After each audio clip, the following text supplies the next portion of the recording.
नमस्कार, बहुत बहुत स्वागत है आपका आयुर्वेद पर आधारित हमारे इस बेहद खास कार्यक्रम स्वस्थ विचार में। मैं हूं आपके साथ आपका साथी विकास। दर्शकों, स्वस्थ विचार कार्यक्रम एकमात्र ऐसा कार्यक्रम है जिसमें आपको तमाम ऐसी जानकारी दी जाती है जो आपके लिए बहुत ही ज़रूरीमंद है। यानी आप अपने आप को सेहतमंद कैसे रख सकते हैं।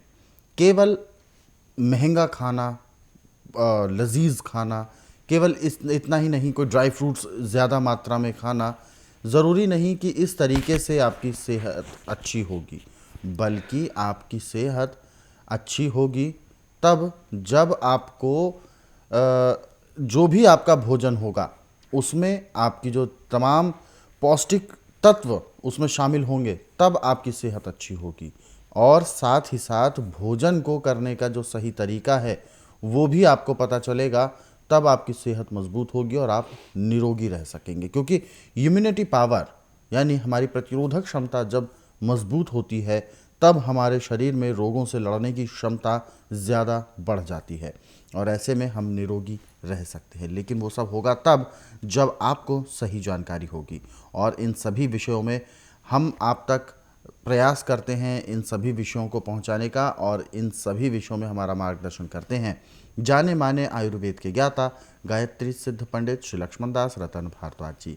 चलिए सबसे पहले गुरु जी का स्वागत करेंगे, कार्यक्रम की शुरुआत करते हैं। गुरु जी नमस्कार। नमस्कार। दर्शकों, स्वस्थ विचार कार्यक्रम में केवल आपको बीमारियों के बारे में ही नहीं बताया जाता, बल्कि आपको रोगों से मुक्त रहने का मूल मंत्र भी बताया जाता है।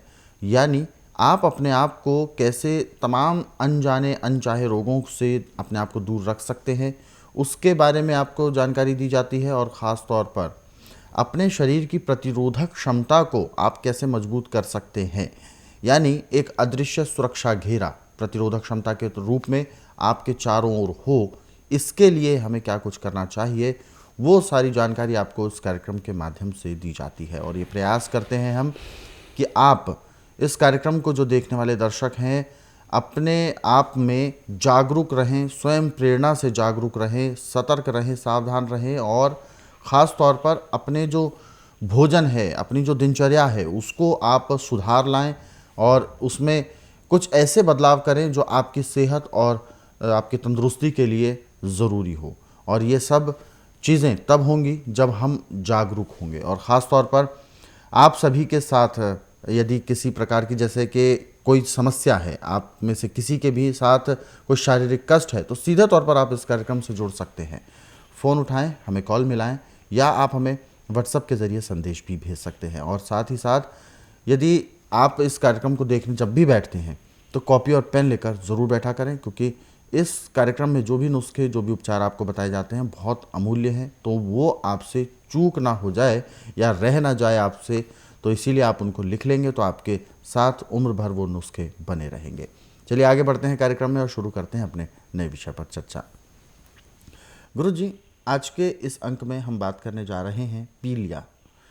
पीलिया जैसा कि नाम से ही प्रतीत होता है, पीलापन शरीर में छा जाता है, बिल्कुल शरीर ऐसा पीला सुर्ख हो जाता है, आंखें पीली, नाखून पीले, जो त्वचा है वो एक तरह से पीली हो जाती है। तो आखिर इस तरीके का रोग जिसे पीलिया के नाम से जाना जाता है, किस तरीके का रोग है? क्या ये इन्फेक्शन से रिलेटेड है, क्या ये छुआछूत से भी रिलेटेड है, या मतलब क्या है इसके बारे में पूरी जानकारी? देखिए, जब खून की कमी पड़ती है तो उसको हम पीलिया बोलते हैं। अच्छा। खून की कमी करने का मुख्य कारण है कि जो हमारा खाया पिया है वो पचता नहीं है, लीवर काम नहीं करता, भूख बिल्कुल समाप्त हो जाती है और चेहरे पे बड़ी उदासी छाई जाती है। अब इसमें आयुर्वेद में जाएं, यूनानी में जाएं, होम्योपैथी में जाएं, नेचुरिका में, एलोपैथी में, ये ज़्यादा कोशिश करते हैं कि पीलिए वाले को ग्लूकोज लगाते हैं, जी। उससे कंट्रोल करना चाहते हैं, परंतु ग्लूकोज से पीलिया कंट्रोल नहीं होता।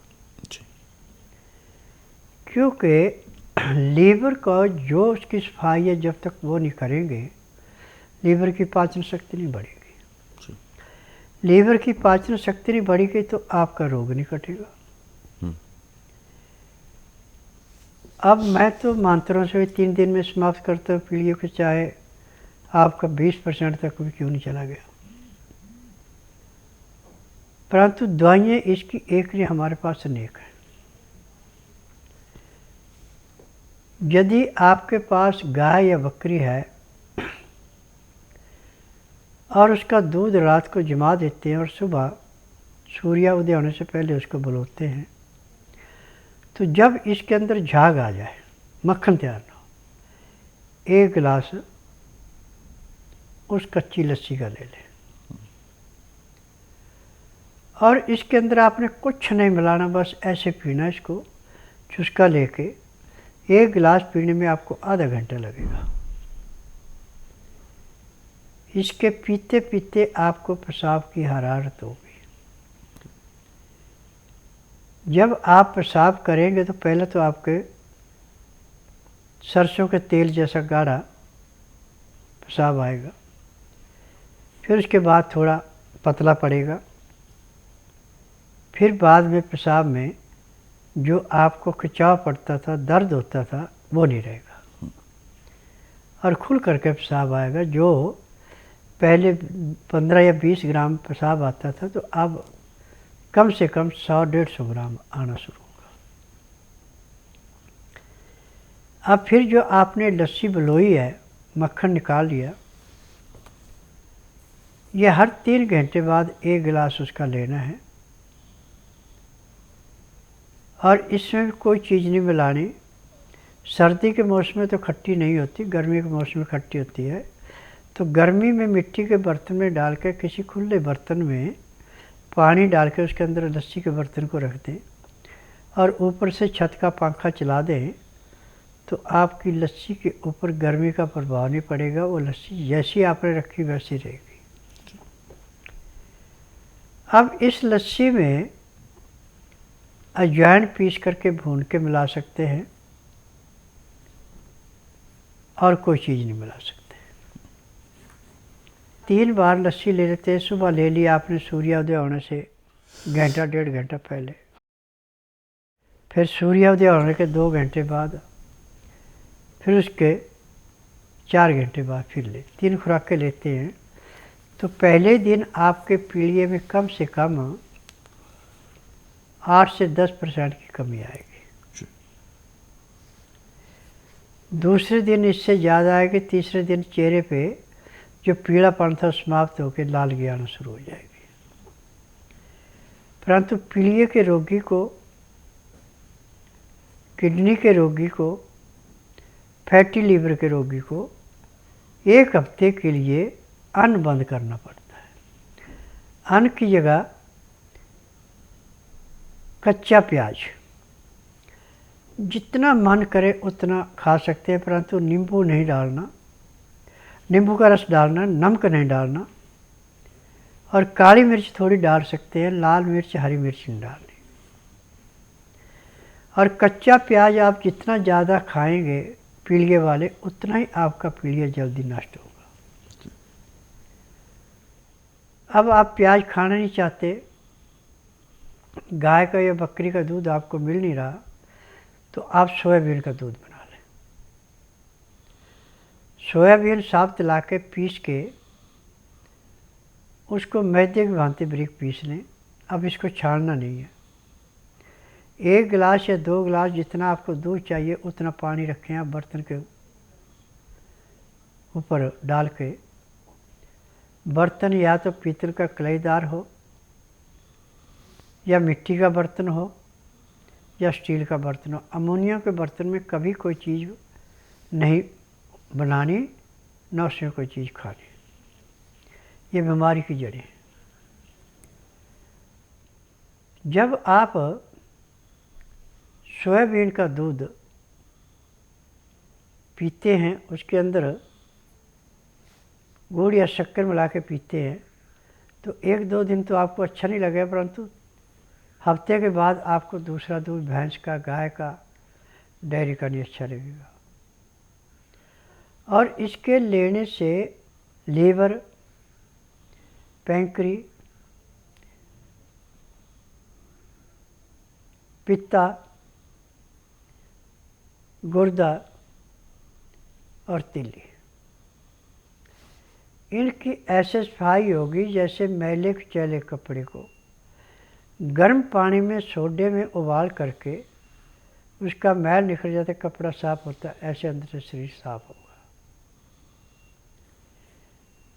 परंतु 3 दिन तक आपने अन्न ग्रहण नहीं करना। जब आपको ज़्यादा भूख लग जाए तो बासमती के चावल 20 ग्राम, मूंग की दाल साबुत 30 ग्राम, 50 ग्राम को 2 लीटर पानी में उबालना धीमी आंच पे। और जब ये 2 लीटर का चावल और मूंग को मिला के आपके पास समझो कि 200 ग्राम बचा है, तो उसको नीचे उतार के जब 15 से 18 डिग्री गर्म रह जाए तो इस खिचड़ी को खाना। इसके बीच में 2 गिलास 15 से 18 डिग्री गर्म पानी में लहसुन प्याज अदरक का रस मिला के पीना है। उसका तरीका है कि 2-4 ग्राही खाना खाया, 2 घुट पानी पिया, फिर 2-4 ग्राही खाना खाया, 2 घुट पानी पिया। पानी पीने में, खाना खाने में यदि आप 1 घंटा लगा देते हैं तो पहले दिन आपको कम से कम 20 से 25% की कमी आ जाएगी। 15 दिन में आपको 50 से 60% की कमी आएगी। 1 महीने में पीलिया का नामो निशान नहीं रहेगा। बिल्कुल। मेरा नाम है मिथिलेश, मैं दिल्ली कैंट से आए हैं। 3 साल से मेरे को पीलिया हो गया था। मेरा पेट फूलने लगा, पेट फूल गया और मेरे सांस और खाना पीना लेटरिन सब जाम हो गया। पेट में लेटरिन नहीं आती थी, हवा पास नहीं होती थी। फिर मेरे को उधर सर ने बोला कि देखो एक बाबा जी हैं वहाँ, उनके पास जाओ। फिर वहाँ आए, फिर बाबा जी ने यही बात बोली कि लीवर ख़राब हो गया और किडनी जाम हो गई। फिर दवाई दिया बाबा जी ने, फिर मेरे को लेटरिन और बाथरूम आया। फिर मेरे को वहाँ से यहाँ से बहुत काफ़ी फ़ायदा हुई है। अब मेरे को बहुत आराम हो गया है। मेरा नाम मनीषा वाधवा है, मेरी बेटी का नाम धारणा वाधवा है। हम लोग जयपुर से आए हुए हैं। जयपुर में मैंने ये टीवी में प्रोग्राम देखा था बाबा जी का, तो मुझे लगा कि एक बार मैं अपनी बेटी को भी बाबा जी के पास लेके जाऊं, क्योंकि जयपुर में मैंने बहुत डॉक्टरों को दिखाया था। मेरी बेटी को कोई बोलता था कि गठिया रोग है, कोई बोलता था टीबी है, यानी कि डॉक्टरों को कुछ समझ में नहीं आ रहा था कि कौन सी बीमारी है इसको।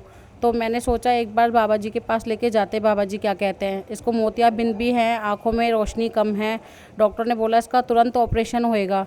तो मैं बाबा जी के पास लेके आई, बाबा जी को दिखाया। हम लोगों ने यहाँ पे आकर के बाबा जी ने कहा मैं 1 महीने में आपकी बेटी को ठीक कर दूँगा। मैं आई हूँ 15 दिन के बाद में दोबारा। मेरी बेटी को 50% यहाँ पे फ़ायदा है। मेरी बेटी बिल्कुल ठीक है और चश्मा हट गया है। मेरी बेटी बिना चश्मे के देख रही है। मेरी बेटी को यहाँ से जीवन मिला है। मैं आप सबसे यही रिक्वेस्ट करूँगी कि जो भी लोग अपने बच्चों का जीवन चाहते हैं वो स्वस्थ विचार में आएँ। अपने बच्चों को, जो भी चाहता है कि मेरे बच्चों का चश्मा हट जाए, यानी बाबा जी हर एक चीज़ की बीमारी की दवाई है बाबा जी के पास में। कोई भी आए तो इसी बाबा जी के पास अपनी दवाई लेने के लिए आए। यहाँ पे नया जीवन मिलता है एक। Thank you. इसी के साथ हमारे साथ दर्शक भी जुड़ गए हैं लाइन पर, आइए उनसे भी बात करते हैं। हेलो। हाँ, मैं सुनता रहा हूँ। जी नमस्कार, क्या नाम है आपका? मेरा कुमार सानू नाम है। कहाँ से बात कर रहे हैं आप कुमार जी? बिहार से। गुरुजी आपको सुन रहे हैं, पूछिए क्या सवाल है आपका? प्रणाम गुरुजी। हाँ नमस्कार। सर मेरा गुरुजी, मेरा कान में पहले थोड़ा सा खूनी आ रहा था, उसके बाद मेरा फिर कान चींटी की तरह बजना स्टार्ट कर दिया। उसके बाद मैंने डॉक्टर को चेकअप कराया तो बोला कि आपका कान के पर्दे में छेद हो गया है। उसको कुछ दिन मैंने एलोपैथी वाला दवाई खाया, उसके बाद 2-3 महीना, उसके बाद भी कान का सीटी बजना भी नहीं बंद हुआ। उसके बाद छेद इतना अब नहीं भरेगा, इसके लिए आपको ऑपरेशन करना पड़ेगा। तो क्या गुरुजी मैं ये पूछना चाहता हूँ कि ऑपरेशन से ही मेरा इलाज हो सकता है? आपके आश्रम में इलाज नहीं हो सकता गुरुजी? मेरे आश्रम में तो इलाज इसका परमानेंट है, वो आज आ जाएगी। 15 दिन में ही सारी बीमारी ख़त्म होगी। दवाई 1 ही महीना खानी पड़ेगी, उसके बाद नहीं खानी पड़ेगी। ऑपरेशन कराने के बाद उनकी गारंटी कोई नहीं, पैसा अच्छा खूब लूटेंगे। स्वास्थ्य विचार एकमात्र आश्रम ऐसा है यहाँ पे किसी अंग की चीर फाड़ नहीं की जाती। बिना चीर फाड़ के सब रोग समाप्त किए जाते हैं। जिनका कान का पर्दा फट जाता है या दिल में छेद होता है, इनका इलाज महीने 1.5 महीने से फालतू नहीं होता, और नियम से दवाई खाते तो महीने 1.5 महीने में रोग समाप्त होता है। जब वो टेस्ट कराते हैं तो वो कहते हैं कि नहीं, आपके कागज झूठे हैं, आप तो बिल्कुल ठीक हैं। क्योंकि स्वास्थ्य विचार में जड़ी बूटियों से इलाज किया जाता है, इसमें किसी किस्म का केमिकल नहीं दिया जाता। और जब तक रोगी का नाड़ी परीक्षण किया जाए मैं उसको दवाई नहीं देता। जी, तो आप जल्द से जल्द स्वस्थ विचार आश्रम आ सकते हैं। अधिक जानकारी के लिए आप हेल्पलाइन नंबर पर कॉल करें, नंबर आपके टीवी स्क्रीन पर है। गुरुजी, मैं जैसा कि हम अपने विषय पर लौटेंगे, जैसा कि पीलिया की बात हो रही थी, और पीलिया रोग जो रोगी है, ऐसा सुनने में आता है, ऐसा एक अपवाद भी है, हो सकता है अपवाद हो, कि पीलिया के रोगी को जो सावधानी रखनी होती है उसमें उसको पीली रोशनी में नहीं रखना चाहिए, पीली चीज़ नहीं खिलानी चाहिए। इस तरीके की जो भ्रांतियां हैं कि किस हद तक सही है और किस हद तक गलत है? देखिए, पीलिया को जड़ से काटती है हल्दी, उसको बंद कराते हैं जी। खून के इन्फेक्शन को ख़त्म करने के लिए हल्दी से बढ़ के संसार में कोई दूसरी दवाई नहीं है। जी। रही पीलेपन की बात के पीली लाइट नहीं देनी, ये नियमों नहीं, ये सब मन गढ़ंत बातें हैं। जी। आप एलोपैथिक में जाएं, चाहे आयुर्वेद में, चाहे यूनानी में, डॉक्टरों के पता नहीं कि हम क्या इससे परहेज कराएं क्या ना कराएं, वो कहते हैं जो खाना खाओ। जी। परंतु स्वास्थ्य विचार में परहेज पे विशेष ध्यान दिया जाता है कि इसमें ज़्यादा गर्म चीज़ें, ज़्यादा ठंडी चीज़ें, मैदे की चीज़ें, बासी खाना, बेटैमा खाना, ये सब चीज़ें बंद होती हैं। यानी जो आप ये समझे कि मौसम के अनुसार जो आपको कुदरत की देन है उसको बदलना है आर्टिफिशियल चीज़ों से, वो हम बनाइए। हमें कुदरत ने जो चीज़ें दे रखी उन्हीं के ऊपर ज़्यादा प्रभाव करना है। जी। कि जिस रोगी का उपचार कहीं नहीं, उसका उपचार मेरे पास है। और यहाँ पे उपचार रोगी से पूछ के मशीनों से टेस्ट करके नहीं किया जाता। यहाँ पे उपचार किया जाता है कि जिस दिन आना उस दिन रात्रि 10 बजे तक खा पी के दातन कूला करके बड़ी इलायची मुंह में रख के चूसते रहें। सुबह 9 से 10 के अंदर अपना नामकरण कराएं। 10 से 12 में नाड़ी परीक्षण करता हूँ। नाड़ी परीक्षण में पैर के तलुए से सिर के बाल तक की MRI, CT scan, x ray, ultrasound, ECG, sonography, सब कुछ 5 सेकंड में हो जाती है। उसमें जो भी कमियाँ शरीर में पाई जाती है सब दवाइयाँ इकट्ठी दी जाती है। यह दवाई नियम से खाते हैं, परहेज करते हैं, जिस दिन रोगी आश्रम में आता है उसी दिन 10 से 15% आराम में मिल जाता है। बिल्कुल। तो दर्शकों, रोग भी खत्म होता है और ये जो परेशानियां हैं ये भी जल्द से जल्द दूर हो जाती हैं, लेकिन नियम परहेज ज़रूरी है, औषधियों का सेवन ज़रूरी है। ऐसे ही तमाम नुस्खे और उपचार जिन्हें आप घरेलू तौर पर कर सकते हैं, रोग को शुरुआती दौर में ही जड़ से ख़त्म कर सकते हैं। ऐसे तमाम नुस्खे और उपचारों को विशेष तौर पर आप पढ़ना चाहते हैं तो स्वस्थ विचार पुस्तकों के ज़रिए पढ़ सकते हैं। इन पुस्तकों को रोज़ाना 10 से 15 मिनट भी आप पढ़ते हैं तो अधिकांश रोगों को आप घर बैठे दूर कर सकते हैं। पुस्तकें मंगवाने के लिए आपको हेल्पलाइन नंबर पर कॉल करना होगा। कॉल करने का समय है सुबह 10 बजे से शाम 5 बजे के बीच में। और दर्शकों, फिलहाल कार्यक्रम में वक्त इशारा कर रहा है विराम देने का। गुरुजी, आपने अपना कीमती मार्गदर्शन दिया, आपका बहुत बहुत धन्यवाद। नमस्कार। दर्शकों, आज के इस विशेष कार्यक्रम में बस इतना ही। आप सभी लोग स्वस्थ रहें, निरोगी रहें, इन्हीं शुभकामनाओं के साथ हम आपसे लेंगे इजाज़त। अगले अंक में आपसे फिर होगी मुलाकात एक नए विषय के साथ। तब तक के लिए मुझे दीजिए आज्ञा। नमस्कार।